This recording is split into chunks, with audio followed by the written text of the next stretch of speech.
지난주에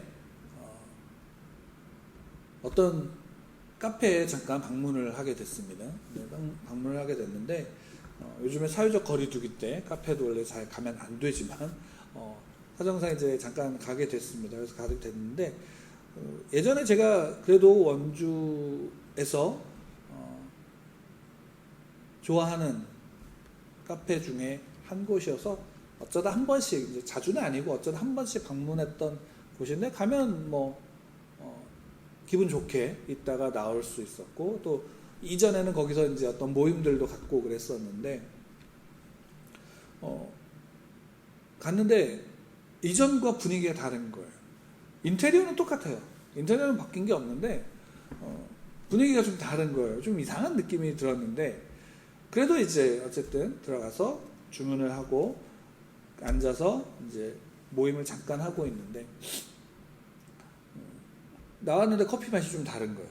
그리고 그것을 주문한 이제 다른 목사님이 말씀하시는 게 주인이 바뀌었다는 거예요. 원래 하셨던 분이 이제 권사님이시고 또 이제 신앙이 좋은 분들이었는데 그분들이 이제 선생님께서 이제 옮기시게 다른 서울로 가게 되셨는데 그 주인이 바뀐 거예요. 그러니까 인테리어나 이런 건 다 놓고 가셨어요. 그대로.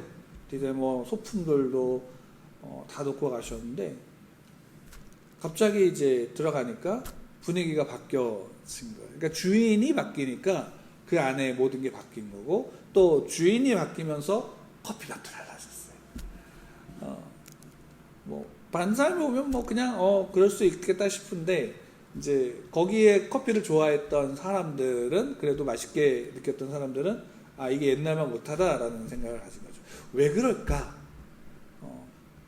주인이 바뀌었다라고 이 모든 게 한꺼번에 바뀔까? 왜냐면 인테리어 다 똑같은데, 모든 게 대부분 이제 거의 바뀐 것도 없는데 왜 달라질까? 근데 결론은 하나예요. 왜냐면 주인이 바뀌었기 때문에 그런 거예요. 그러니까 모든 게 똑같아도 주인이 누구냐에 따라서 주인의 성품과 성격과 또 주인이 가진 그 커피에 대한 지식과 경험의 차이가 그대로 묻어나는 거예요. 그러니까 이전에는 가도 조용히 앉아서 좀 차분하게 차를 마시면서 이런저런 생각들을 하거나 조금 이제 또는 뭐 이런저런 이야기들을 나눌 수 있었어요. 왜냐하면 계셨던 분이 참 차분하고 또 조용한 분이셨고 또 이런 배려들을 잘 하셨던 분이었기 때문에 그런 것들이 있었는데 이번에는 이제 이분이 아마 새로 하시는 분은 좋으신 분 같은데 이제 잘 모르시는 것 같아요. 그럼 커피나 또는 이제 되게 아이들도 있고 그래서 산만하고 좀 시끄럽고 그러니까 정신이 없는 거죠. 아마 다음에 안 갈 것 같은데 그런 모습들을 보면서 그냥 좀 생각하게 됐어요. 그러니까 같이 계셨던 목사님도 그런 말씀을 하시는 거예요. 주인이 누구냐에 따라서 정말 확 바뀌었다고. 모든 게 다 똑같은데 주인이 누구냐에 따라서 확 바뀌었다라는 얘기를 하시는 거예요. 가만히 보면 참 그렇죠. 왜냐하면 우리가 어떤 식당을 가더라도 이전에 정말 맛있게 먹었던 식당이라도 어느 날 가면 뭔가 좀 달라진 것들을 단골 손님들은 알잖아요. 그래서 뭔가 이상한데? 그러면 둘 중에 하나죠. 주인이 바뀌었다든가 또는 주인이 돈을 너무 많이 벌어갖고 이게 좀 이제 해이해진 거죠. 그러면 다음부터 그 사람이 조금씩 어떻게 되면 발길들이 끊기게 되어지고 그러면서 이제 망하게 되는 모습들을 우리가 흔히 볼 수 있어요. 근데 그런 모습들을 보면서 그런 생각들을 하게 된 거예요. 과연 결국 우리는 이제 우리가 가진 신앙 속에서 우리는 내가 누구를 믿기 때문에 이 자리에 있는 거죠? 하나님을 믿기 때문이죠.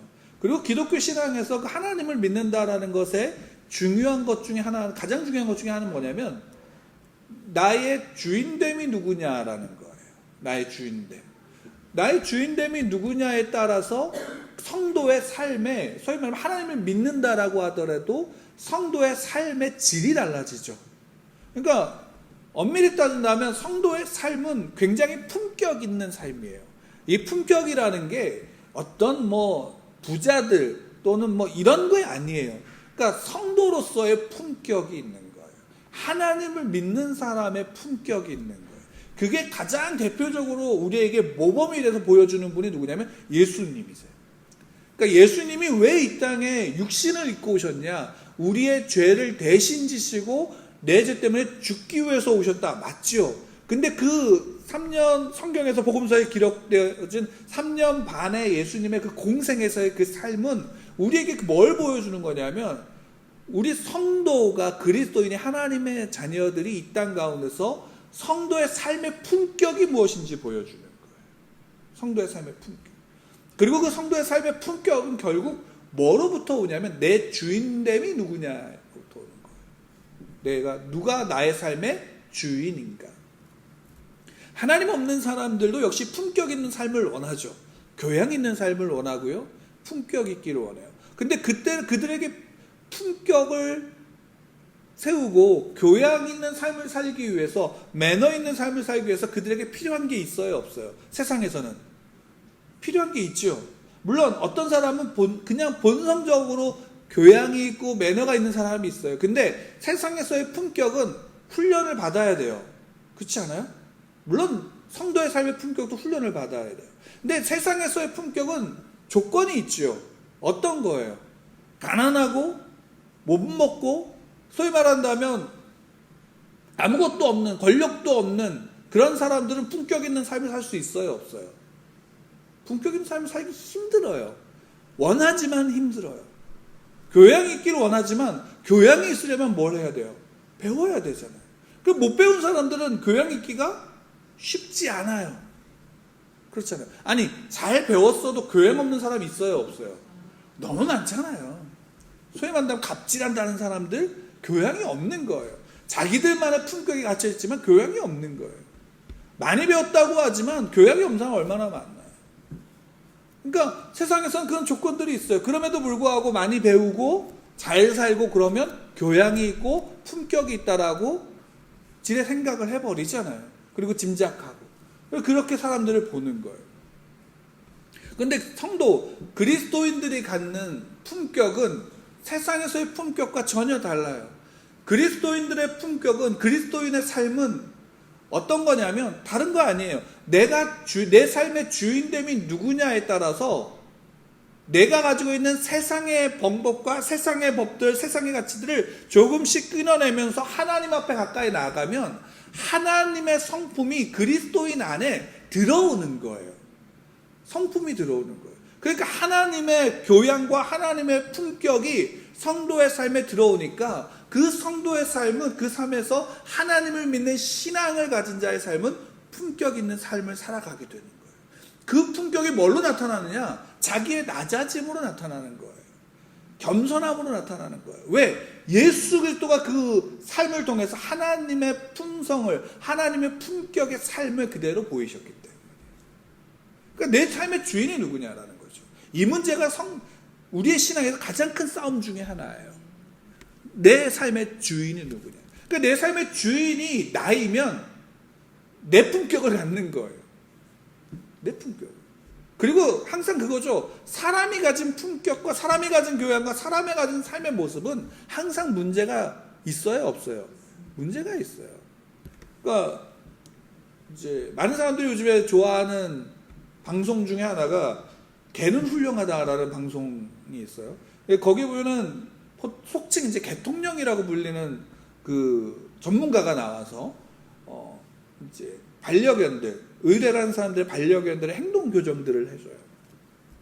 그러면 그 행동 교정들을 할 때 개를 행동 교정해야 되니까 개만을 세워놓고 개만 가르치는 게 아니라 항상 누구랑 같이 하냐면 그 반려견의 주인과 같이 해요.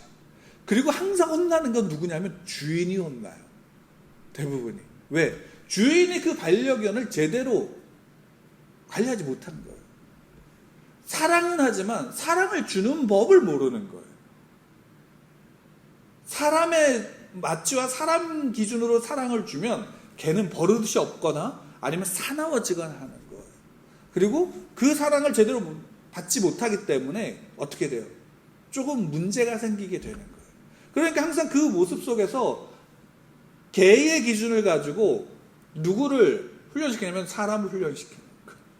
그러니까 어떻게 본다면 주객이 전도가 된 모습을 보게 되는데, 그럼에도 불구하고 개를 사랑한다면 어떻게 돼요? 주인이 조금 그런 훈련을 통해서 바뀌어야 되는 거죠. 그러면 개도 행복할 수 있고 그 개를 키우는 주인도 행복할 수 있는 거예요. 마찬가지예요. 주인이 누구보다도 자기 반려견을 잘 알아야 되는 거예요. 그래야지 그 반려견이 행복할 수 있어요. 그 반려견의 행복이 누구의 기쁨이 되냐면 자기의 기쁨이 되는 거예요. 우리는 이 사실을 잊어버릴 때가 너무 많아요.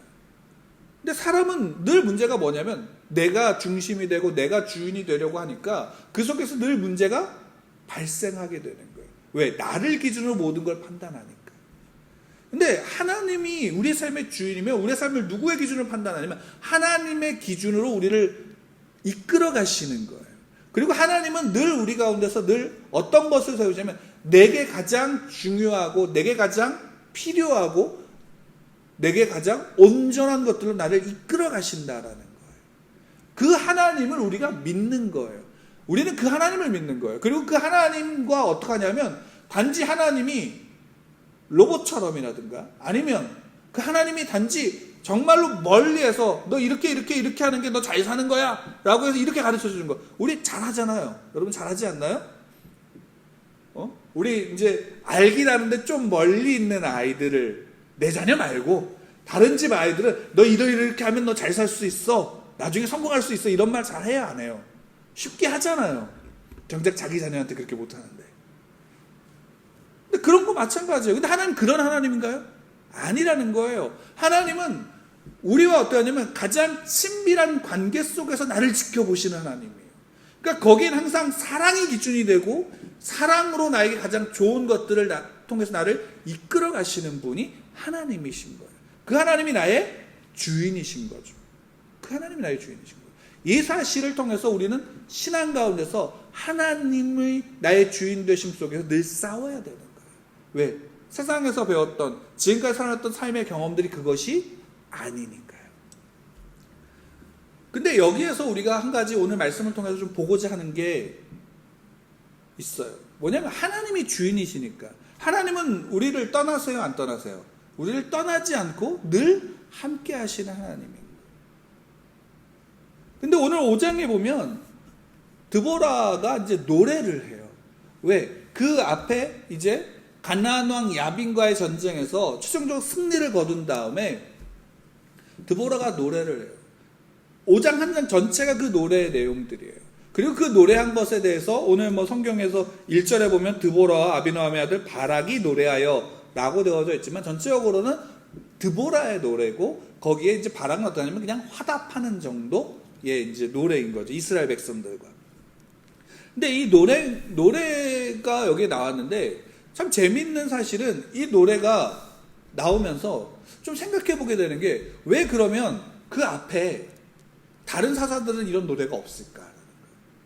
뒤에 나오는 기드온, 이제 6장부터 나오는 기드온은 굉장히 노래할 만한 사람이고 나중에 실제적으로 이스라엘의 왕까지도 돼요.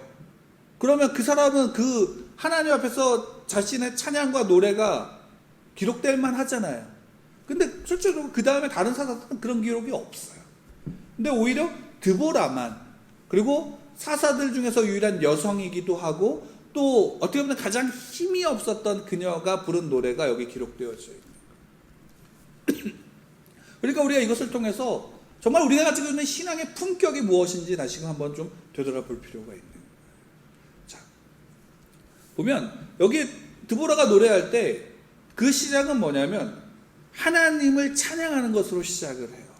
근데 하나님을 찬양하는데 단지 그냥 찬양하는 게 아니라 하나님은 어떤 하나님이고 그 하나님이 지금 어떻게 우리 가운데 계시는지를 찬양해요. 근데 그걸 하면서 어떻게 하냐면 이제 출애굽했을 때 모세의 노래, 출애굽기 15장에서 그러니까 부르는 모세의 노래를 여기에 그대로 갖고 와요.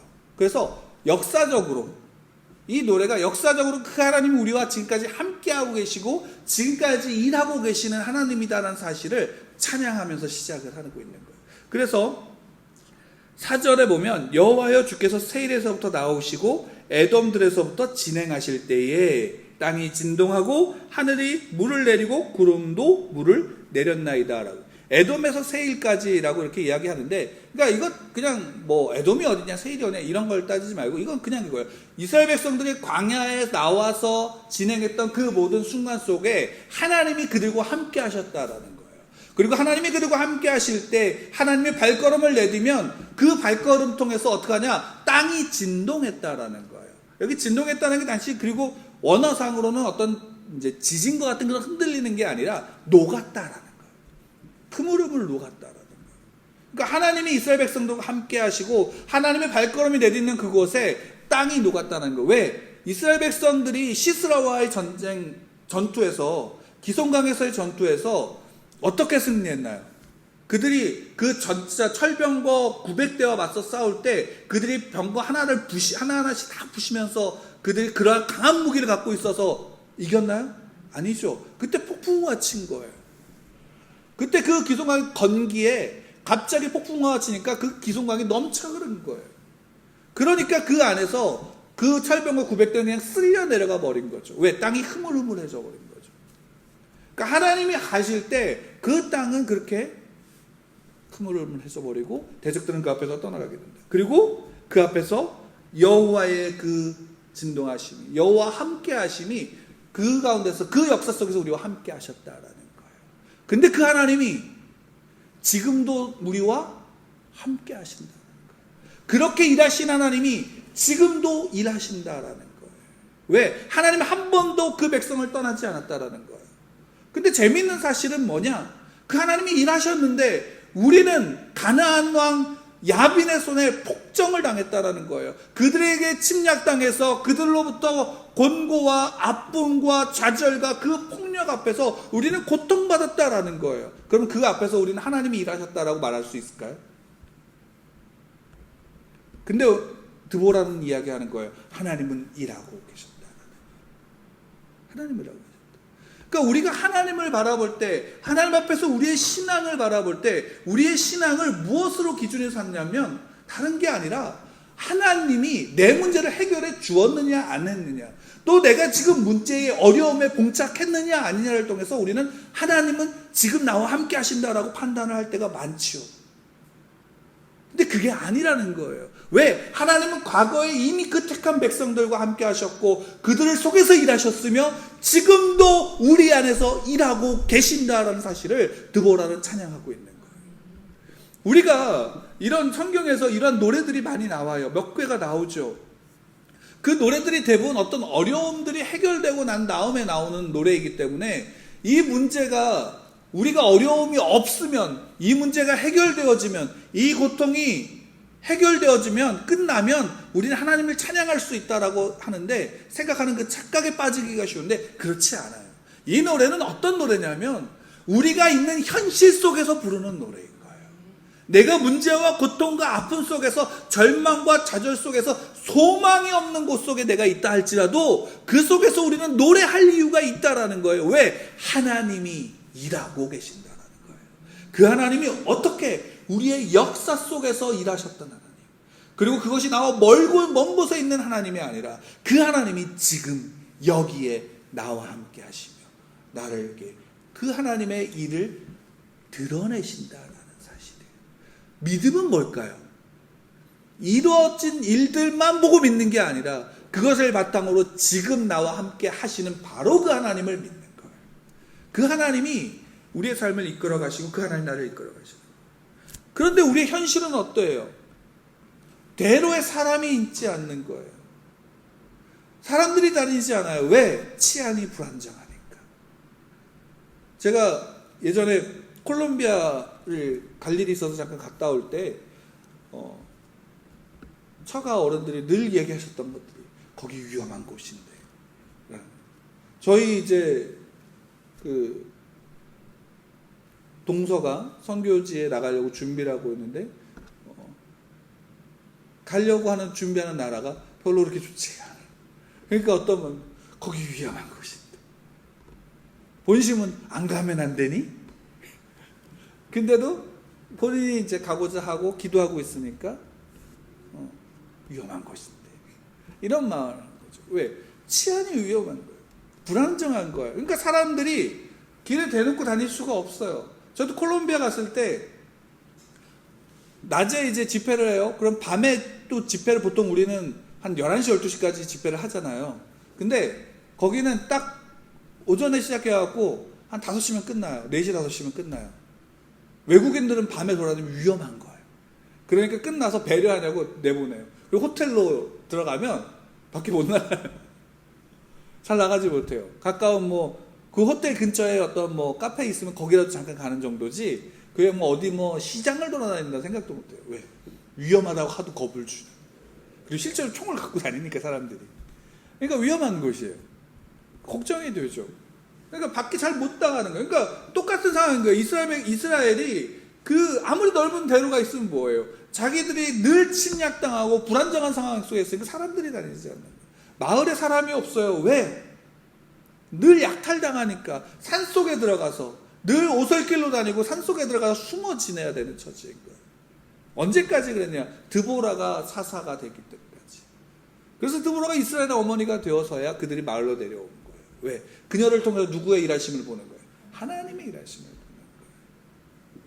근데 그 드보라가 그 현실 속에서 이스라엘의 오히려 신앙의 현실을 또한 이야기하죠. 왜? 그들이 새 신들을 선택했다라는 거예요.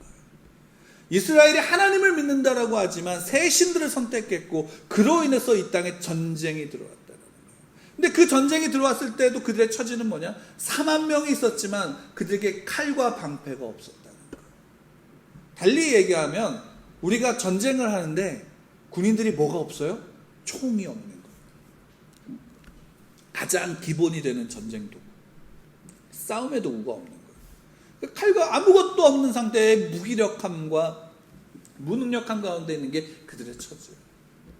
그리고 한 가지 또 재미있는 게 10절부터 보면 흰 나귀를 탄 자들, 양탄자에 앉은 자들, 길에 행하는 자들아 전파할지어다 라고 얘기하고 있어요. 여기 흰 나귀를 탄다라는 거, 또 양탄자들에 앉은 자들, 길을 행하는 자들, 그냥 간단하게 이렇게 표현하면 돼요. 흰 나귀를 타는 자들, 최상류층, 걸어다니지 않고 세단을 타고 다니는 사람들. 양탄자에 앉은 자들, 이제 어떤 목사님이 그러는데 중산층, 좀 살만하구나, 그냥 살아갈 수 있구나. 걸어다니는 자들, 가난한 자들, 힘들고 어려운 자들. 근데 결국 이 세 모든 부류, 그러니까 모든 이스라엘의 백성들, 잘 살던 적당히 살던 못 살던 어떤 문제가 있던 없던 그 모두는 전파해야 된다라는 거예요. 전파한다는 게 단순하게 외친다, 뭘 알린다. 그러면 알리고 소리 지르려면 뭔가를 알아야 되잖아요. 뭘 알아야 되냐면 하나님을 알아야 되잖아요. 하나님을 알지 못하고 하나님을 전할 수 있어요, 없어요? 없어요. 복음을 알지 못하면 복음을 전할 수 없어요. 성도의 가장 중요한 그 핵심은 뭐냐면 복음이에요. 복음, 예수 그리스도 십자가의 복음이 그 안에 영접한 자들은 그 십자가의 복음이 그 심장에 새겨지는 거예요. 그러니까 하나님을 알고 하나님이 어떻게 행하셨는지를 알고, 그렇기 때문에 내가 하나님을 믿는 이유를 전할 수 있는, 믿어야 되는 이유를 전할 수 있는 그 이유가 이스라엘 백성들에게 없었던 거예요. 그러니까 전파해라, 생각해라, 묵상해라. 너희들 삶 속에서 하나님이 어떻게 하셨는지를 생각하고 묵상하고 기억해야 된다는 사실들을 이야기하고 있는 거예요. 왜? 너희들 그 하나님을 잊어버렸다는, 하나님이 없었다라는 거예요. 새 신들을 택했고 그 새 신들을 택한 그 결과가 너희들 가운데 전쟁으로 임했다라는 거예요. 우리의 삶의 현실이 이거예요. 그러면 이 현실 속에서 우리는 뭘 해야 될까요? 다시금 내 삶에 하나님을 붙잡는 거예요. 왜 사사 드보라가 여자임에도 불구하고 이스라엘 사사가 될 수 있었고 재판관이 되고 지도자가 될 수 있었으며, 왜 바락은 용사였음에도 불구하고 그 전쟁에서 드보라가 함께 가지 않으면 내가 가지 않겠다라고 말했을까요? 그들의 삶의 모든 신앙이 무너진 거예요. 신앙의 무너짐은 하나님 앞에 예배를 드리지 않았다가 아니에요. 그 신앙이 무너지면 하나님을 믿지 않았다, 하나님을 모른다가 아니에요. 하나님을 믿는다고 하지만 하나님을 붙잡지 않고 사람을 붙잡는 거예요. 하나님을 붙잡지 않고 돈을 붙잡는 거예요. 하나님을 붙잡지 않고 내 환경을 붙잡는 거예요. 그러면 무너지는 거예요. 뭐로부터? 내가 붙잡으려고 하는 그거로부터 무너지는 거예요. 그래서 하나님이 그 신앙인들 가운데서, 성도들 가운데 하나님이 요구하시는, 하나님의 백성들에게 주시는, 말씀하시는 것은 뭐예요? 나만 바라보라는 거예요. 나만 바라보고 나를 붙잡고 나를 의지하라는 거예요. 왜? 그것을 오늘 성경에서 또한 이야기하고 있는 거예요. 그보다는 그것을 노래하는 거예요. 하나님은 일하신다라는 거예요. 하나님이 일하신다라는 거예요. 그 하나님이 너희를 붙잡았다는 거예요. 왜? 하나님이 너희의 주인 되시고 하나님이 너희의 왕 되시니까 그 하나님이 너희와 함께 하신다라는 사실을 우리에게 말씀해 주십니다. 그래서 13절 이하에 보면 14절부터 이렇게 이야기를 하고 노래하고 있어요. 에브라임에게서 나온 자들은 아말렉의 뿌리 박힌 자들이요, 베냐민은 백성들 중에서 너를 따르는 자들이요, 마길에서는 명령하는 자들이 내려왔고 스불론에선 대장군이 지팡이를 잡은 자들이 내려왔도다. 이사갈의 방백들은 드보라와 함께하니 이사갈과 같이 바락도 그들을 따라 골짜기로 달려 내려가니 르우벤 시냇가에서 큰 결심이 있었도다. 내가 양의 우리 가운데 앉아서 목자의 피리 부는 소리를 들으면 어찌 되면요, 르우벤 시냇가에 큰 결심이 있었도다. 길르앗은 요단강 저쪽에서 거주하며 다는 배에 머무름이 어찌 됨이냐. 아셀은 해변에 앉으며 자기 항만에 거주하는도다. 스불론은 죽음을 무릅쓰고 목숨을 아끼지 아니한 백성이요, 납달리도 들의 높은 곳에서 그러하도다.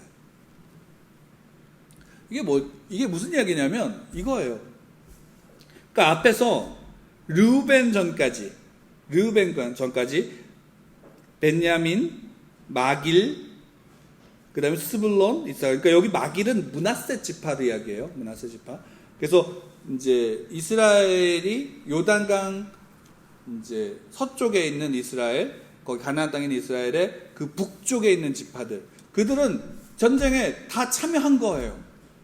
다 참여해서 거기에 왔어요. 근데 요단 동편에 있는 다른 지파들, 그 지파들은 어떻게 돼? 그들은 힘이 있어요. 왜? 침략을 받지 않았으니까 힘이 있는데, 그 대표적으로 그 앞에서 르우벤 지파들은 어떻게 했냐?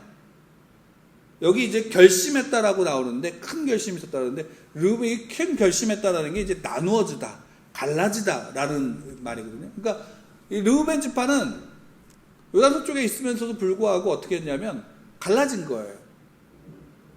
그러니까 전쟁에 나가야 되나? 싸워야 되냐 말아야 되느냐? 우리가 나가야 되냐? 출전해야 되냐 마느냐?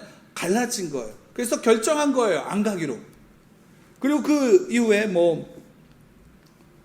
르우벤 이후에 쭉 보면 아셀이나 스불론 이런 데는 어떻게 하냐? 결국 안 간 거예요.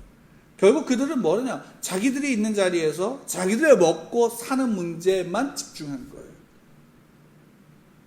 그러니까 그럼 이들을 욕하기 위해서 이렇게 썼느냐? 단지 그것만은 아니에요. 뭐냐? 다른 게 아니라 정말로 전쟁을 했을 때, 큰 대국과 전쟁을 했을 때 그 전쟁은 모든 이스라엘 지파가 함께 모여 싸워야 됨에도 불구하고 그러지 못했던 그 현실, 그리고 그렇게 연약함 가운데 있었던 이스라엘의 현실들. 그러나 그 전쟁에서 하나님이 이스라엘 백성들에게 보여주고자 하는 건 뭐냐면, 그래, 너희들은 사람을 의지하지 말라는 거예요. 누구를 의지하라는 거예요? 하나님만 의지하라는 거예요. 저들이 자기의 것들에 빠져서 자기의 것들을 가지고 살아가는 그들을 의지하지 말고, 그들에게 의지하지 말고 나를 의지하고 나를 붙잡으라는 거예요.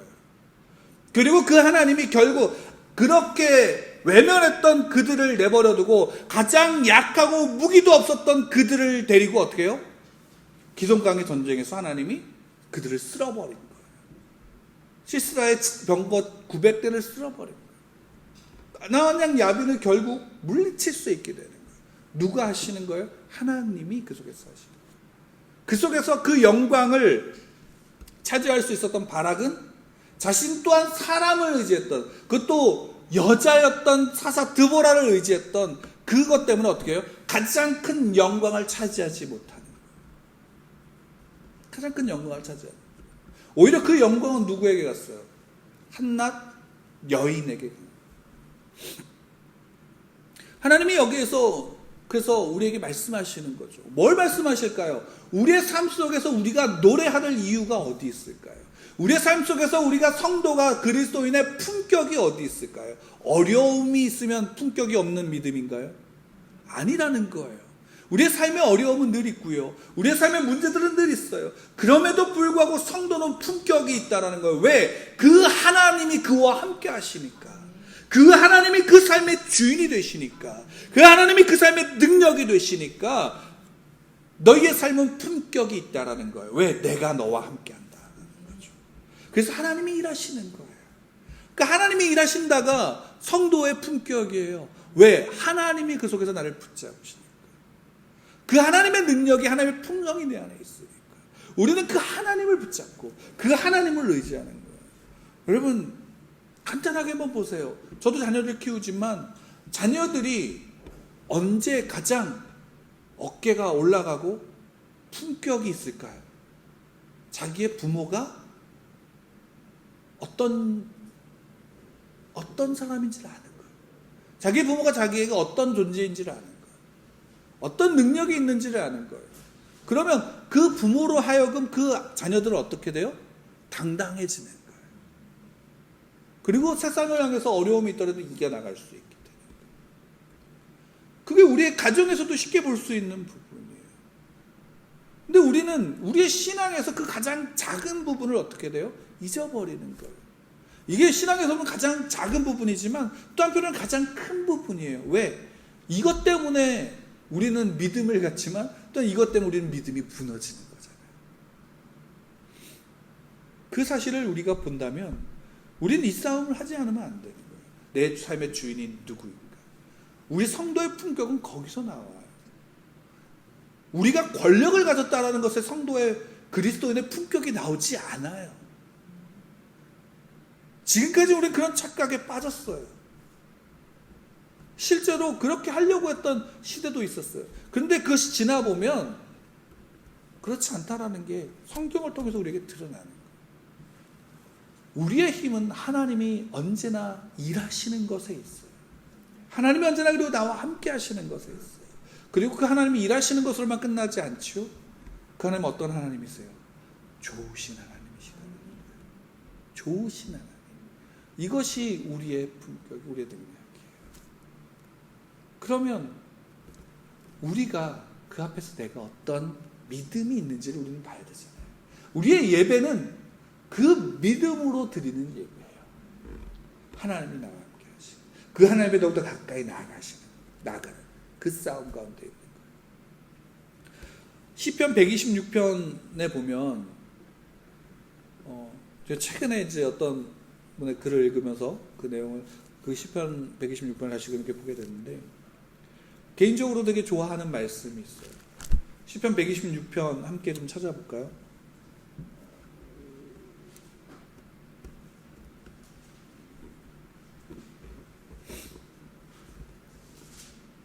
시편 126편을 보면 1절부터 우리 함께 좀 같이 소리내서 읽도록 하겠습니다.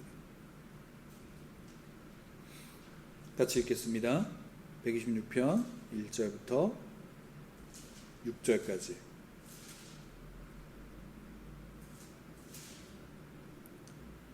함께 읽겠습니다. 시작. 여호와께서 시온의 포로를 돌려보내실 때에 우리는 꿈꾸는 것 같았도다. 그때에 우리 입에는 웃음이 가득하고 우리 혀에는 찬양이 찼었도다. 그때에 문 나라 가운데서 말하기를 여호와께서 그들을 위하여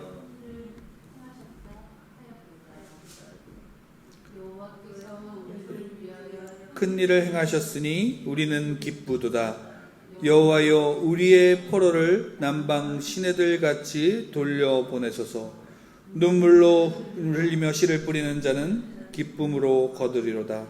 울며 씨를 뿌리러 나가는 자는 반드시 기쁨으로 그 곡식단을 가지고 돌아오리로다.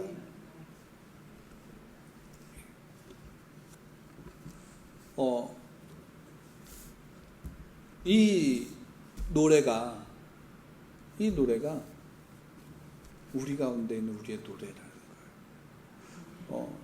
이거를 그냥 보면 울며 씨를 뿌리는 자는 기쁨으로 거두리로다. 울며 씨를 뿌리러 나가는 자는 반드시 기쁨으로 그 곡식단을 가지고 돌아오리로다 라고 하니까, 그리고 또 이게 이제 포로로 돌아오는 이스라엘 백성들의 그 찬양과 함께 또한 남겨진 자들이 또한 그 모습을 기대하고 소망하면서 우리가 그 속에서 우리를 인도하시는 그 하나님을 기대하고 소망하면서 부르는 노래예요. 근데 여기에서 이 울며 씨를 뿌리는 자는 기쁨으로 거두리로다 라고 했었던 이 말씀을 그냥 그대로 보면 마치 울며 씨를 뿌리면 기쁨은 언제 와요? 추수할 때, 단을 가지고 올 때 기쁨이 오는 거잖아요. 근데 이 말씀을 좀 더 보면, 특히나 이제 6절 말씀을 좀 보면 그거를 이제 직역을 좀 하면 이렇게 돼 있어요. 뭐냐면 그가 반드시 씨가 늘어진 옷자락을 울면서 가지고 할 것이다. 그가 반드시 그의 단들을 기쁨으로 가지고 올 것이다. 그러니까 우리는 이제 뿌리러 나간다라는 의미, 씨를 뿌리러 나간다라는 의미로 이렇게 이야기하지만, 이제 원어에서 보면 그건 뿌리러가 아니라 나가다라는 의미로 있어요. 그리고 이제 울며들 눈물을 흘리며 이제 씨를 뿌리는데, 그리고 축 늘어진 옷자락은 뭐 때문일까요? 씨가 담겨 있으니까 그게 축 쳐지면서 나가는 거죠. 그러니까 이렇게 본다면, 그냥 문맥적으로 본다면 울며 씨를 뿌리면 그때 단을 거둘 때 기쁨으로 반드시 걷어갖고 올 거야 라는 것으로 우리는 생각하게 되잖아요. 근데 한번 잘 생각해 보세요. 농부가 씨를 뿌릴 때 그 고단함과 아픔과 고통과 땀 속에서 때로는 눈물을 흘리면서 씨를 뿌리죠. 근데 그 고통밖에 없는 씨 뿌리는 행위를 왜 할까요? 네? 왜 할까요? 한번 생각해 보세요. 고통밖에 없나요? 그 씨를 뿌릴 때? 힘든 것밖에 없나요? 우리가 씨를 뿌린다는 것은 이 씨를 통해서 맺어질 열매를 기대하고 뿌리는 거 아닌가요? 내 삶의 하나의 땀방울이 결국에는 열매로 돌아올 것을 기대하기 때문에 그 땀방울을 흘리는 거 아닌가요? 달리 얘기한다면 뿌리는 그 행위조차도 뭐가 되는 거예요? 기쁨이 되는 거예요. 우리의 삶의 모든 하나하나가 내가 아무리 험난하고 내가 아무리 고통스럽고 내가 아무리 아픔 가운데 있다 할지라도 그 속에서 내가 믿음에 있는 나는, 믿음의 사람들은 뭐예요? 내 의지를 가지고 내가 할 일을 하러 나가는 거예요. 누구를 믿고? 하나님을 믿고. 하나님이 일하시니까. 그리고 그 속에서 다른 사람들의 눈물을 닦아줘요. 왜요? 하나님이 나와 함께 하시니까. 내 힘으로 되는 게 아니라 하나님의 품성과 하나님의 품격으로 말미암아 그렇게 할 수 있는 거예요. 은혜이지요. 은혜지요. 삶을 포기하는 게 아니에요. 눈물밖에 있는 게 아니라 그 눈물이 기쁨이기 때문에 하는 거예요. 왜? 그로 인한 열매가 있으니까. 왜? 하나님이 반드시 그것을 그 단으로서 열매 맺게 하실 것이니까. 왜? 하나님이 그러니까 일하신다는 게 우리에게 위로가 될까요? 안 될까요? 위로인 거예요. 하나님이 하시는 거예요. 하나님이 주인이시니까 우리는 그 위로 가운데 있는 거예요. 내가 주인이 되고 내가 뭔가를 하려고 한다면 우리는 하나님이 일하신다 하더라도 위로받을 수 없어요. 왜? 풍요가 없다라고 보니까. 뭐가 없으니까. 근데 하나님이면 되는 거예요. 성도의 위로는 거기 있어요. 하나님이면 되는 거예요. 하나님이 나를 인도하시니까. 그 속에서 우리는 드보라처럼 노래할 수도 있는 거예요. 요즘과 같은 시기에 많은 사람들이 울지요. 그렇죠? 예. 앞으로 또 더 많은 사람들이 울지도 몰라요. 근데 분명한 것은 이 시기에 울면서 같이 울면서 그 눈물을 닦아줄 수 있는 사람들이 있어요. 그리스도인이에요. 성도들이에요. 여러분들이에요. 눈물을 닦아주세요. 여러분들이 비록 눈물을 흘릴지라도. 그러면 하나님이 그 속에서 그렇게 하는 우리의 이유와 근거가 하나님께 있음을 믿는 거예요. 하나님이 그 속에서 우리의 삶을 모든 것들을 통해서 열매를 맺게 하시는 거예요. 그 열매를 내가 보는 게 아니에요. 내가 볼 수도 있지만 내가 보지 못할 수 있어요. 그러나 그 열매는 반드시 하나님이 맺게 하세요. 그리고 결국에는 그 영광의 자리 속에 세우시고. 바락을 보세요. 바락은 사사기 4장에 나온 바락의 모습은 찌질한 모습이에요. 근데 결국에 히브리서 11장에서는 뭐예요? 믿음의 사람으로 표현하고 있어요. 하나님이 그렇게 하시는 거예요. 하나님. 여러분 그 하나님을 믿으시나요? 저는 그 하나님을 믿어요. 제가 부족하지만, 제가 연약하지만 저는 그 하나님을 믿어요. 그리고 그 하나님 앞에 우리는 나가는 거예요. 그냥 다만 씨를 뿌리러 나가셔요. 울지라도, 내가 눈물 가운데 있다 할지라도 의지를 가지고 나가신 거예요. 왜? 소망이 거기에 있어요. 하나님께 소망이 있어요. 예수 그리스도께 소망이 있어요. 그분은 살아서 역사하시는 하나님이에요. 여러분 성도로서, 그리스도인으로서의 품격을 가지고 사시길 바랍니다. 나의 주인이 품격 있는 하나님이시니까, 예수 그리스도시니까 품격 있게 나가십시오. 고상하게 나가십시오. 그 속에서 여러분들을 향한 하나님의 풍성함이 늘 넘쳐날 것입니다. 우리는 그 하나님을 믿고 우리 예수 누리교회도 하나님이 허락하시는 시간까지 그렇게 세워지고자 기도하고 또 그렇게 간구할 것이며 소망을 가질 것입니다. 여러분들도 함께 하시길 바라고 또 그 속에서 우리가 함께 나아가기를 소망합니다. 하나님이 여러분들과 함께 하십니다. 하나님이 여러분들과 일하십니다. 그리고 하나님이 여러분들의 주인 되십니다. 함께 기도하겠습니다.